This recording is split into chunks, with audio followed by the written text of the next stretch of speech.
Tidak semua berkat itu sah. Bahkan tidak semua mujizat. Coba pahami.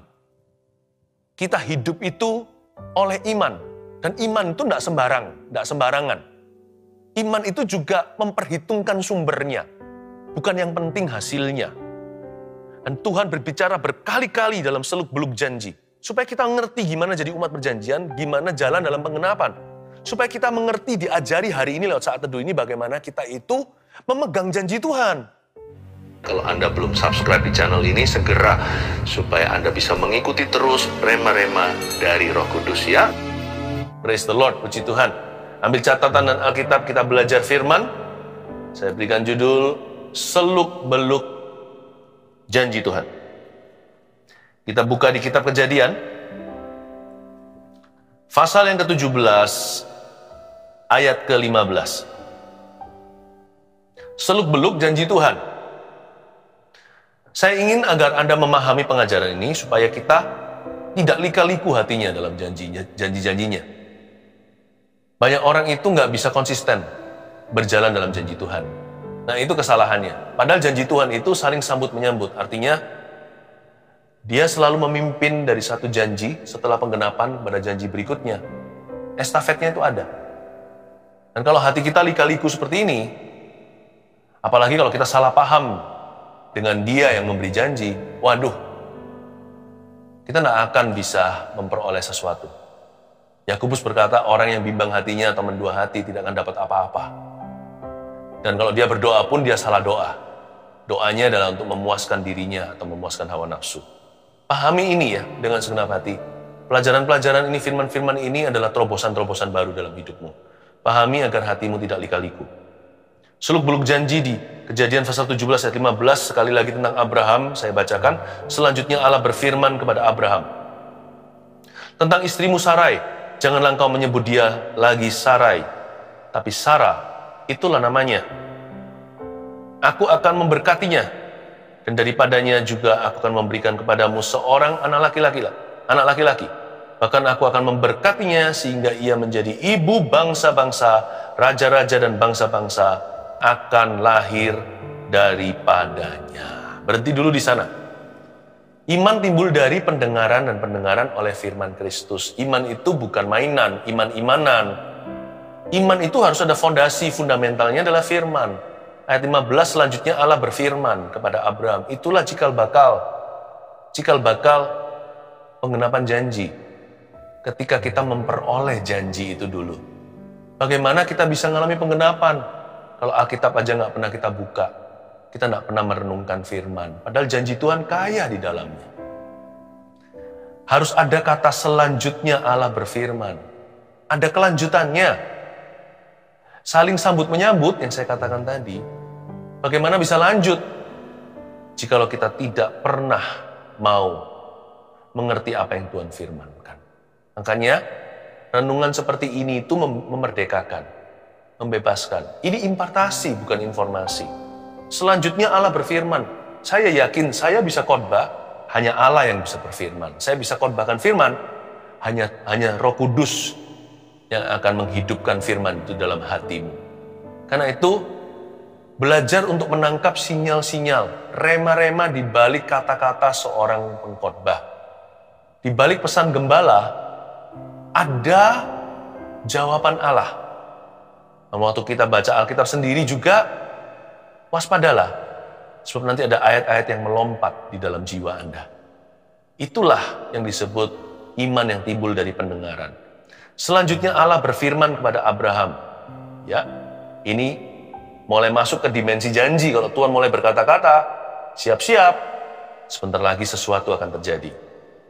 Lalu Tuhan bicara tentang istrinya, tentang istrimu Sarai. Janganlah engkau menyebut dia lagi Sarai, tapi Sarah itulah namanya. Firman itu tidak berlaku dalam diri orang yang tidak mau bekerja sama, karena Tuhan tidak pernah memaksa.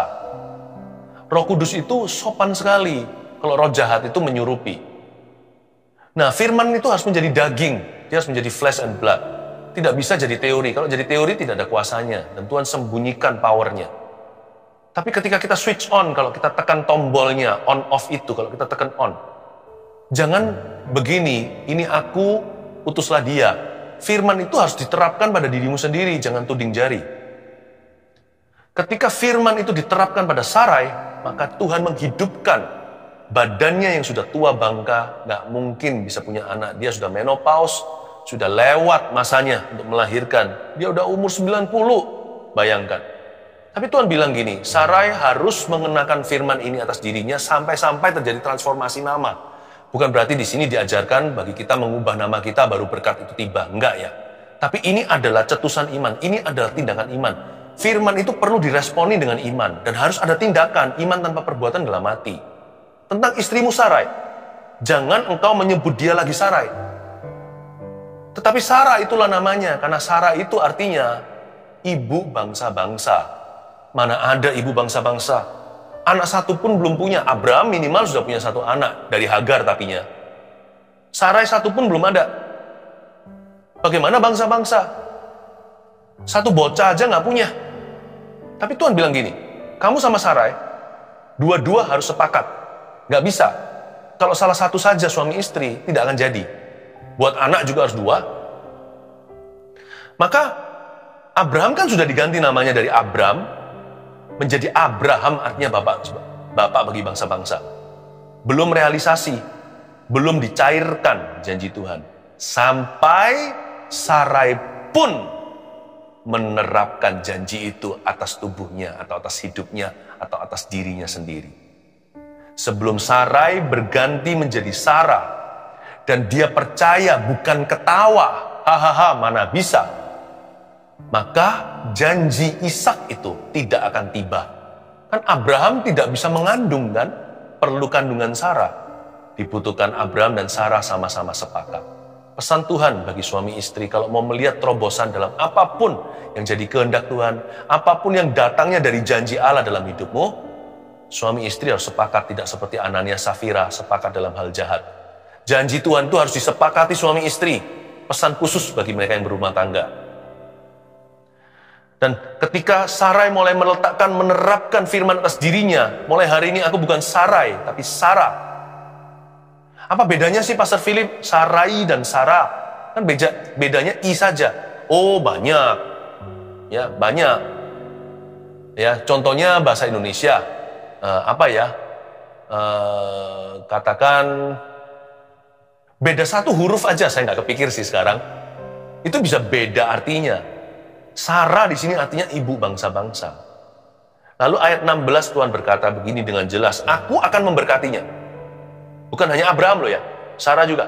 Dan daripadanya juga, aku akan memberikan kepadamu seorang anak laki-laki. Bahkan aku akan memberkatinya sehingga ia menjadi ibu bangsa-bangsa, raja-raja bangsa-bangsa akan lahir daripadanya. Coba dicatat ayat 16. Kan kita bicara tentang seluk-beluk janji. Kita masuk dalam dimensi janji untuk mengerti. Nah, Tuhan tidak berjanji kepada Abraham untuk memberi keturunan kepada Abraham saja. Kalau memberi keturunan kepada Abraham, sudah digenapi. Kan sudah punya Ismail. Waktu ini firman diberikan, Abraham sudah punya anak. Tapi di mata Tuhan, dia belum punya putra. Karena yang dimaksudkan Tuhan adalah putra perjanjian. Tuhan dengan jelas berkata, yang diakui oleh Tuhan sebagai putra perjanjian itu Ishak, bukan Ismail. Dan Tuhan secara jelas mencetuskan bahwa kamu akan dapatkan perjanjianmu itu dari Sarah yang kuberkati, dan daripada Sarah aku akan memberikan kepadamu seorang anak laki-laki. Jadi karena itu poin nomor 1 tolong dicatat ya, sebagai seluk-beluk janji Tuhan agar kita mengerti bagaimana mempercayai janji. Dan bagaimana kita menjadi umat perjanjian, gimana kita bisa berjalan dalam penggenapan. Nomor 1, jangan halalkan segala cara untuk genapi janji Allah. Tuhan jelas-jelas bilang dari Sarah, bukan dari wanita siapa saja. Jadi ternyata selama ini kita salah. Bukan salah, kita hanya setengah. Pengertian kita itu belum lengkap. Kita kira bahwa Tuhan punya perjanjian sama Abraham. Kalau Tuhan punya perjanjian sama Abraham doang, bisa saja sama Hagar, sama perempuan lain. Tapi Tuhan punya perjanjian sama Abraham itu dengan Sarah. Dengan Sarah. Jadi jangan halalkan segala cara untuk menggenapi janji Allah. Tuhan berjanji memberkati seseorang secara finansial, bukan berarti dibenarkan untuk mencuri atau merampas atau melarikan uang orang lain. Tuhan kan janji, karena Tuhan berjanji memberkati Anda secara finansial lewat satu kandungan namanya kejujuran, lewat satu kandungan namanya kerajinan.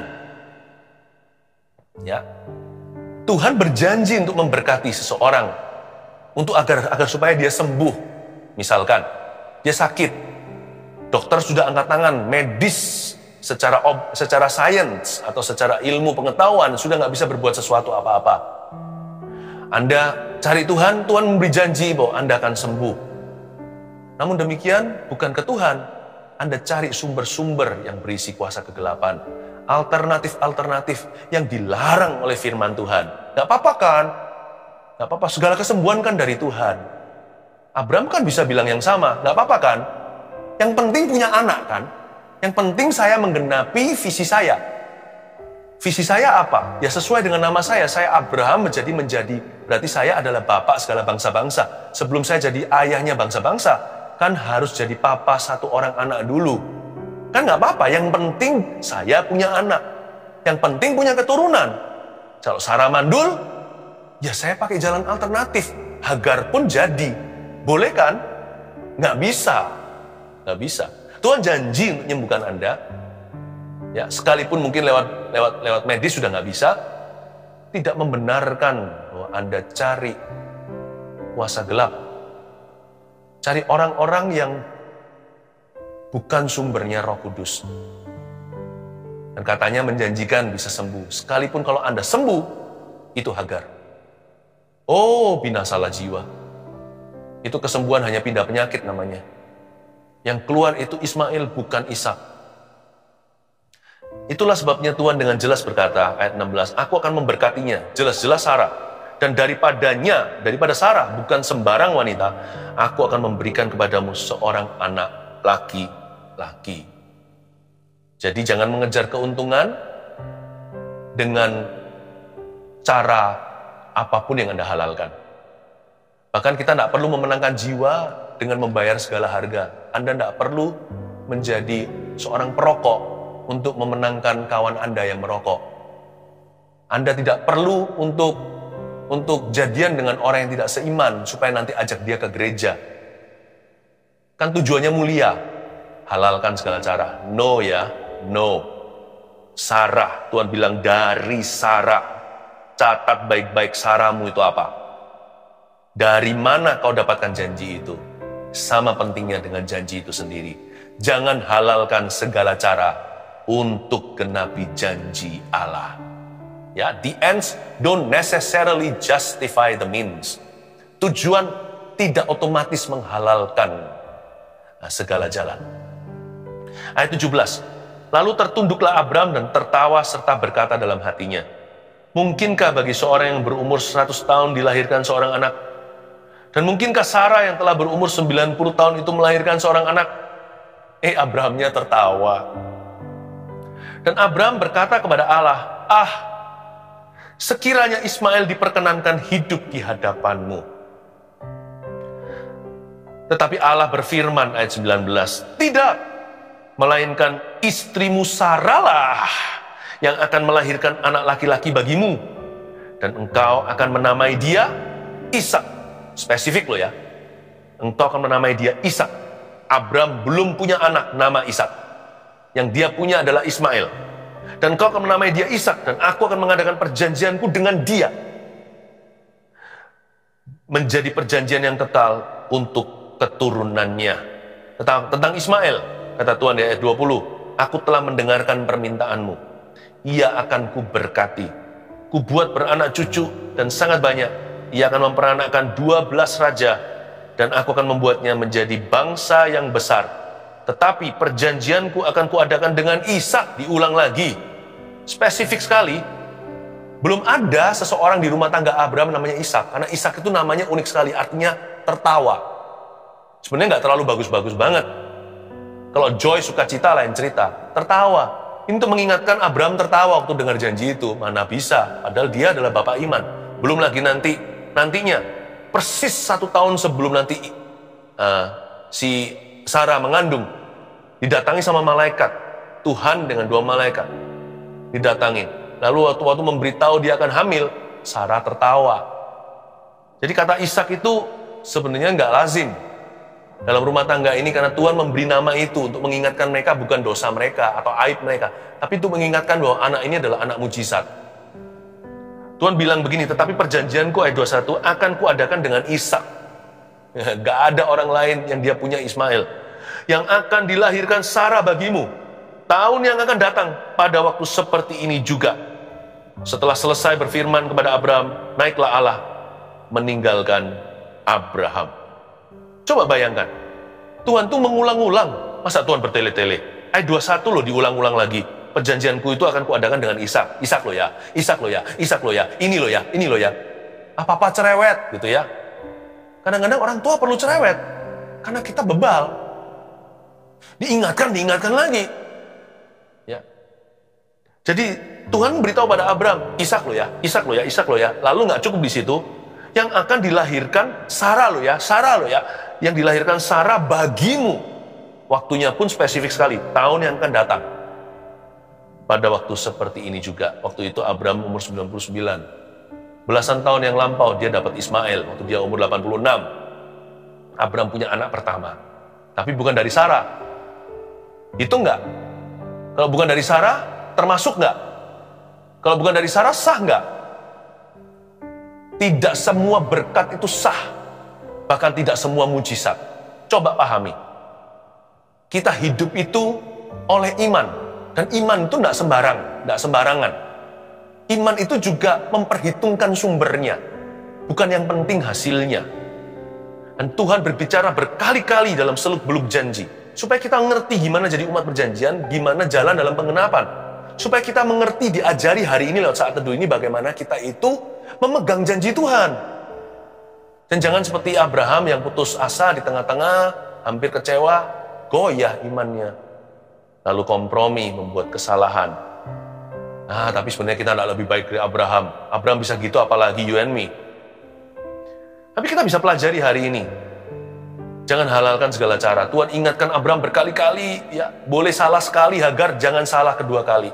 Tuhan ingatkan lagi, ini sudah dekat loh waktunya, 1 tahun kemudian kamu akan punya anak perjanjian. Ya, putra mahkotamu dari Tuhan. Padahal bukan anak nomor 1, dia sudah punya anak dari Hagar. Dia itu Lauer atau anak nomor 2. Tapi Tuhan berkata, dialah putra mahkota. Pokoknya dari janji Tuhan itu yang sah. Yang dari janji Tuhan itu yang kekal. Yang dari janji Tuhan itu yang mantap betul. Yang dari janji Tuhan itulah yang mengandung rencana yang luar biasa. Yang enggak, itu biasanya yang lainnya, yang bukan janji Allah. Yang dari kompromi, dari kesalahan, dari pikiran sendiri, itu biasa-biasa. Biasanya juga enggak awet. Sebentar lagi nanti menguap. Bisa-bisa jadi sumber masalah. Dan Tuhan itu bicara berkali-kali, ini udah dekat waktunya pengenapan. Hei, Abraham, Ishak lo ya, Ishak lo ya, Ishak lo ya, Ishak lo ya. Lalu berkata, dari Sarah lo ya, dari Sarah lo ya, dari Sarah lo ya. Papa cerewet, Bapak Sorgawi terus ingatkan. Ayo, jangan sampai salah alamat. Sekali lagi kita lihat di ayat yang ke-19. Tetapi Allah berfirman. Waktu Tuhan, ayat 18 dulu ya. Kan Abraham tertawa kan? Lalu ayat 18, Abraham proposal. Dan Abraham berkata kepada Allah, sekiranya Ismail diperkenankan hidup di hadapanmu. Gini loh Tuhan. Ya mungkin Abraham tawar-menawar. Dia negosiasi dengan ilahi. Dengan sang ilahi dia mencoba untuk bawa ide-idenya yang kurang bagus menurut saya. Karena Tuhan punya ide lebih bagus. Dan Tuhan punya rencana lebih indah. Dia berkata, bukan keluar dari iman. Keluar dari keluhan dan keluar dari defeated spirit. Keluar dari roh yang kalah. Bukan apa? Keluar dari putus asa. Sudah rasanya lekang oleh waktu. Sudah segenap relung hati dan asaku tiada lagi. Dia berkata, sekiranya Ismail diperkenankan hidup di hadapanmu. Tuhan tuh baik ya. Keluhan gini pun dijawab sama Tuhan. Nanti Tuhan berkata gini tentang Ismail. Aku telah mendengarkan permintaanmu. Sebenarnya bukan permintaan, itu keluhan. Ia akan kuberkati. Tuhan tuh baik sekali ya. Tuhan bukan hanya baik sama Abraham, Tuhan tuh adil sama Ismail. Kan bukan salahnya Ismail. Gak ada anak haram, itu gak ada, yang ada orang tua haram. Anak datang ke dunia itu semua bukan pilihan mereka. Tapi Tuhan tetap berkati tuh. Ismail menjadi bangsa besar dan raja-raja dari situ. Tuhan tetap mengasihi Ismail. Tapi Ismail tetap bukan pilihannya. Tuhan mengasihi Abraham. Abraham berkata, sekiranya. Gini ya, tolong bedakan ada dua hal dalam hidup ini. Ada hal-hal yang datangnya dari Tuhan, murni. Ada hal-hal yang kita proposalkan. Kadang-kadang dikabulkan loh yang proposalkan itu. Tapi jangan terlalu bangga. Itu plan B. Itu rencana nomor 2. Selalu carilah rencana yang terindah. Persembahkan tubuhmu dulu seperti Roma 12 katakan. Agar engkau dan aku bisa tahu, mengerti apa yang baik, apa yang berkenan, apa yang sempurna. Carilah kehendak Allah yang sempurna. Carilah plan A-nya Tuhan. Rencana nomor 1. Selalu bilang begini, bukan kehendakku tapi kehendakmu yang jadi. Dia berkata, sekiranya Ismail diperkenankan hidup di hadapanmu. Proposal ditolak sama Tuhan. Tapi juga diterima, ditolak bahwa dia bukan anak perjanjian. Abraham mau pakai ilmu tawar-menawar super tinggi juga percuma.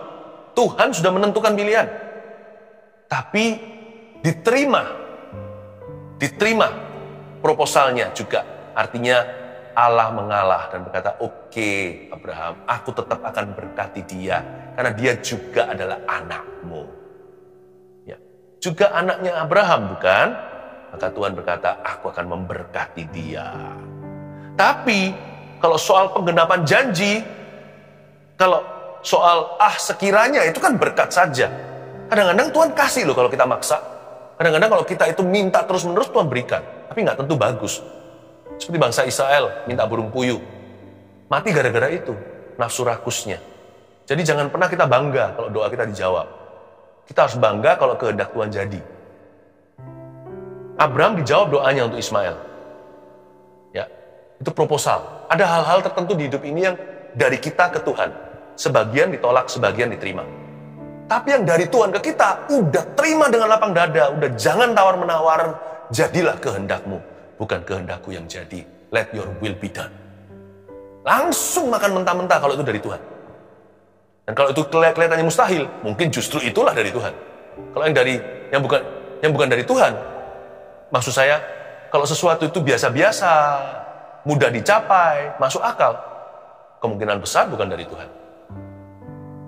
Tapi kalau yang dari Tuhan, sekalipun ada tantangan di depan, percayalah, Tuhan akan buka jalan. Nah, ayat 19, tetapi Allah berfirman, waktu Ismail diproposalkan, tidak, garis bawah itu, tidak, melainkan, tapi, tidak, melainkan istrimu Sarah, bukan Hagar ya, yang akan melahirkan anak laki-laki bagimu. Jelas gendernya juga, pria. Dan engkau akan menamai dia Ishak. Dan aku akan mengadakan perjanjianku dengan dia, menjadi perjanjian yang kekal untuk keturunannya. Jangan lika-liku hati ya. Terima mentah-mentah. Seluk-beluk janji itu begini. Yang nomor 1 tadi, jangan halalkan segala cara. Nomor 2, tidak ada unsur kebetulan dalam penggenapan janji Tuhan. Gak ada yang namanya berkat kesasar, itu gak ada. Tuhan bilang jelas, Ishak dari Sarah, aku adakan perjanjianku yang kekal dengan dia. Gak bisa salah udah. You can never be mistaken. Gak bisa lagi salah. Tidak ada unsur kebetulan. Jadi gak boleh ada salah alamat. Kalau Tuhan genapi janjinya, Tuhan yang akan tentukan caranya. Tuhan tidak perlu dibantu. Tidak ada unsur kebetulan dalam penggenapan janji-janjinya. Jadi mari kita yakini, kalau Tuhan berjanji sama kita, Tuhan yang tuntun jalan kita. Tugas kita hanyalah belajar mau dituntunnya. Sedikit demi sedikit, sifat demi sifat, selangkah demi selangkah. Dalam tuntunan ilahi. Kalau Tuhan berjanji, tugas kita hanya tinggal dituntun saja hidup kita. Persembahkan tubuhmu terlebih dahulu. Kalau kita kotor di dalam diri, mana bisa kita peka? Yang penting kita siap, seperti Yusuf. Dikasih janji, malah masuk penjara. Tapi karena dia jaga vitalitas rohaninya. Suatu hari tanpa basa-basi, Tidak perlu dengan jenjang karir manusia, boom, dari seorang nabi padahal dia nggak berdosa, nabi yang difitnah, dia dipenjara itu bukan karena dia salah. Tuhan tahu itu. Tuhan tidak pernah lupa value orang jujur. Dan dari seorang nabi, langsung diangkat jadi Perdana Menteri. Tuhan itu tidak pernah iseng. Tuhan tidak pernah gagal. Dan kalau Tuhan janji dalam kehidupan Yusuf waktu itu, sekarang pada Abraham, dia yang akan genapi. Kerjasama kita dengan Tuhan hanyalah ini. Kita belajar untuk taat dan setia pada tuntunannya. Udah itu aja. Gak perlu bantuannya Anda. Gak perlu bantuan kita. Gak perlu bantuan saya. He doesn't need your help. Tapi Tuhan akan memaksa kehendaknya. Makanya itu kita harus bekerja sama. Karena yang mengalami kan kita. Kan janji itu untuk kita. Jadi kitalah ahli warisnya. Kitalah penerimanya. Beneficialnya itu ke kita benefitnya. Karena itu kalau kita nggak mau kerja sama ya nggak akan terjadi. Karena Tuhan nggak pernah paksa. Tapi kalau kita mau kerja sama, Tuhan nggak perlu bantuan kita. Tuhan pasti akan genapi. Tidak ada unsur kebetulan dalam penggenapan janji. Karena itu Ismail dipaksakan, itu menurut saya berkat yang dipaksakan. Atau sesuatu yang sifatnya side track atau dia menyimpang dari janji Tuhan. Dan Abraham mencoba menolong yang Maha Kuasa atau mencoba membantu Tuhan untuk menggenapi firman. Mana bisa? Nanti berapa tahun lagi ini telat loh ya. Aku sudah tambah nggak bisa apa-apa. Jadi cepat-cepat dia meminang Hagar. Atas saran Sarah, dua-dua salah. Dan ketika dia mencoba membantu Tuhan, bukan pakai unsur kebetulan, dia pakai unsur memaksakan. Lihat apa yang terjadi. Ismail didiskualifikasi. Ada banyak hal di hidup Anda, kelihatan berkat, itu nanti disqualified. Karena itu jangan marah lah, kalau kita kehilangan harta dunia. Mungkin ada hal-hal tertentu, cara-cara kita masa lalu yang didiskualifikasi hari ini. Untung-untung kita didetoks ilahi.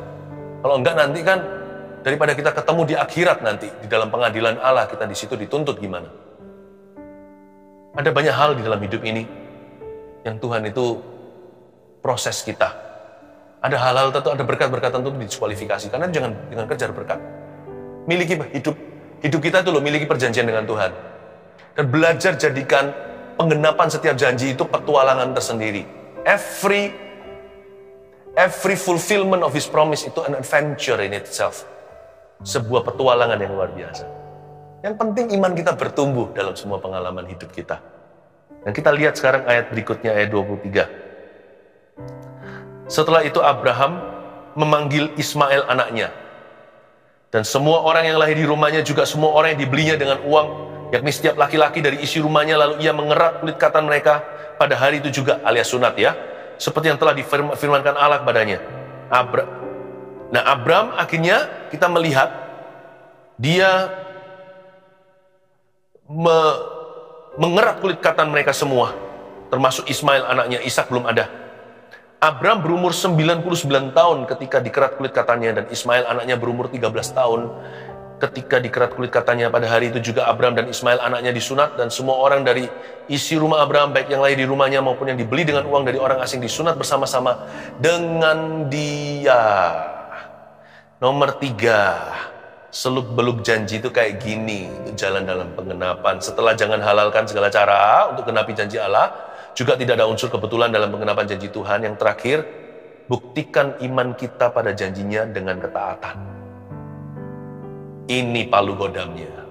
Abraham tidak mengulur waktu, dapat firman gitu langsung memanggil Ismail anaknya, dan semua orang laki-laki, baik yang lahir di rumahnya maupun orang-orang budak-budak yang bekerja untuk dia waktu itu, dia mengerat kulit katan mereka semuanya sesuai dengan perintah Tuhan. Dia membuktikan imannya pada janji Tuhan lewat ketaatan. Tidak perlu kita itu membantu Tuhan. Dan untuk Abraham melakukan sunat ini, resikonya tinggi loh. Coba Anda pahami. Coba pahami. Resiko apa?